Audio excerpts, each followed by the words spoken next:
ലോകകപ്പിന്റെ round of 32 മത്സരത്തിൽ എതിരില്ലാത്ത 3 ഗോളുകൾക്ക് സ്വീഡനെ തകർത്തെറിഞ്ഞ ഫ്രാൻസ് പ്രീ ക്വാർട്ടറിൽ. കിലിയൻ എംബാപ്പയുടെ ഇരട്ട ഗോൾ മികവിലാണ് ഫ്രാൻസ് പ്രീ ക്വാർട്ടറിലെത്തിയത്. സ്വീഡൻ നിരാശയോടെ ടൂർണമെന്റിൽ നിന്ന് പുറത്തായി. പ്രീ ക്വാർട്ടറിൽ പരാജയമാണ് ഫ്രാൻസിന്റെ എതിരാളി. മത്സരത്തെക്കുറിച്ച് professional football coach Subin Pavoor തയ്യാറാക്കിയ റിപ്പോർട്ട് കാണാം. ഫ്രാൻസ് വേഴ്സസ് സ്വീഡൻ മത്സരത്തിലേക്ക് വന്നാൽ ഫ്രാൻസ് മുന്നേറ്റം നേരിയുടെ ഒരു സമ്പൂർണ്ണ ഷോ തന്നെ ഈ മത്സരത്തെ വിശേഷിപ്പിക്കാം. കാരണം അത്രക്കും അധികം ആക്രമണങ്ങളാണ്, അറ്റാക്കിംഗ് ആണ് അവർ ഈ മത്സരത്തിൽ കാഴ്ചവെച്ചത്. വെറും 3 ഗോളിൽ ഒതുങ്ങിപ്പോയെന്നേ ഉള്ളൂ. അതിൽ കൂടുതൽ ഗോളുകൾ വരാമായിരുന്ന ഒരു മത്സരമായിരുന്നു. അതിൽ എടുത്തു പറയേണ്ട പ്രകടനം കാഴ്ചവെച്ചത് വിഡൽ സെറ്റർസ്ട്രോം എന്ന് പറയുന്ന സ്വീഡന്റെ ഗോൾ കീപ്പറായിരുന്നു. അദ്ദേഹത്തിന്റെ ഒരുപാട് സേവുകൾ കണ്ടു.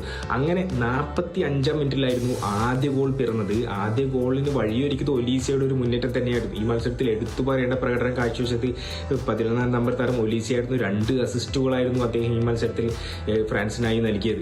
അദ്ദേഹത്തിന്റെ ഒരു പ്രകടനം, അദ്ദേഹം 45-ാം മിനിറ്റിൽ ബോക്സിന് പുറത്തു നിന്നും എടുത്തൊരു ലോങ് റേഞ്ച് ഷോട്ട് വിഡൽ സെറ്റർസ്ട്രോം തടുക്കുകയും അത് കോർണറായി മാറുകയും ചെയ്തു. അത് ഒരു ഷോർട്ട് കോർണർ എടുത്ത ഫ്രാൻസ് ഡെംബലയുടെ അസിസ്റ്റിൽ ഡെംബലെ അത് എംബാപ്പയ്ക്ക് ഇടത് ബോക്സിനകത്ത് കൈമാറുകയും ബോക്സിനകത്ത് വെച്ച് ഒരു സ്റ്റെപ്പ് ഓവറിലൂടെ ഡിഫൻഡർമാരെ വെട്ടിച്ച് എംബാപ്പെ വലതുകാലുകൊണ്ട് അതിമനോഹരമായ ഒരു ഷോട്ടിലൂടെ വലയിലെത്തിക്കുകയും ചെയ്തു. അങ്ങനെ 45-ാം മിനിറ്റിൽ 1-0 ഫ്രാൻസ് മുന്നിലെത്തുകയും ചെയ്തു. ആദ്യ പകുതി 1-0 അവസാനിച്ചു. രണ്ടാം പകുതിയിലായിരുന്നു ഫ്രാൻസിന്റെ മറ്റു 2 ഗോളുകളും പിറന്നത്. 52-ാം മിനിറ്റിൽ രണ്ടാം ഗോൾ വന്ന വഴി 52-ാം മിനിറ്റിൽ സ്വീഡന്റെ ഒരു മിസ് പാസ്, ഗ്രൗണ്ടിന്റെ മധ്യഭാഗത്ത് വെച്ച് സെൻട്രൽ ലൈനിൽ സ്വീഡൻ ഒരു മിസ് പാസ് നടത്തുകയും അത് പിടിച്ചെടുത്ത ഫ്രാൻസ് മുന്നിലോട്ട് ഒരു മുന്നേറ്റം നടത്തുകയും കൗണ്ടർ അറ്റാക്ക് വന്നതിനും ഒലീസയുടെ ഒരു പാസിൽ ബാർക്കോള പന്ത് വലയിലെത്തിക്കുകയും ചെയ്തു. അങ്ങനെ 52-ാം മിനിറ്റിൽ 2-0 മുന്നിലെത്തുകയും ചെയ്തു. പിന്നീട് അങ്ങോട്ടേക്കും ഫ്രാൻസിന്റെ ആക്രമണം തന്നെയായിരുന്നു. ഞാൻ മുമ്പേ പറഞ്ഞതുപോലെ ബാർക്കോള, അതുപോലെ തന്നെ അവരുടെ വലത് വിങ്ങിലൂടെ കുണ്ടെ നടത്തിയ ഒരുപാട് നീക്കങ്ങൾ ബോക്സിനകത്ത് എത്തിക്കുന്നത് നമ്മൾ കണ്ടു.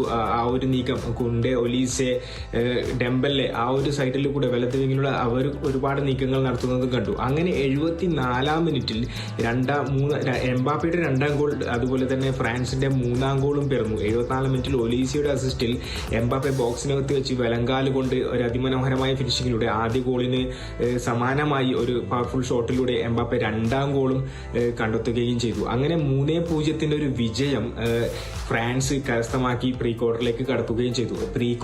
ഫ്രാൻസ് അങ്ങനെ പ്രീ ക്വാർട്ടറിൽ പരാജയമായാണ് ഇനി നേരിടേണ്ടത്. ജർമ്മനിയെ അട്ടിമറിച്ചു വന്ന പരാജയമായി ഫ്രാൻസ് പ്രീ ക്വാർട്ടറിൽ ഏറ്റുമുട്ടും. മത്സരത്തിൽ എംബാപ്പെ മികച്ച റേറ്റിംഗ് എംബാപ്പയ്ക്കായിരുന്നു. 2 ഗോൾ നേടിയ എംബാപ്പെ അതിനപ്പുറം മത്സരത്തിൽ തിളങ്ങി നിന്നത് ഒലീസയും ബാർക്കോളയുമായിരുന്നു. അവരുടെ ഒരു പ്രകടനം ഈ മത്സരത്തിൽ എടുത്തു പറയേണ്ടതാണ്. അങ്ങനെ ഫ്രാൻസ് 3-0 ഒരു വമ്പൻ വിജയം കരസ്ഥമാക്കി പ്രീ ക്വാർട്ടറിലേക്ക് കടക്കുകയും ചെയ്തു.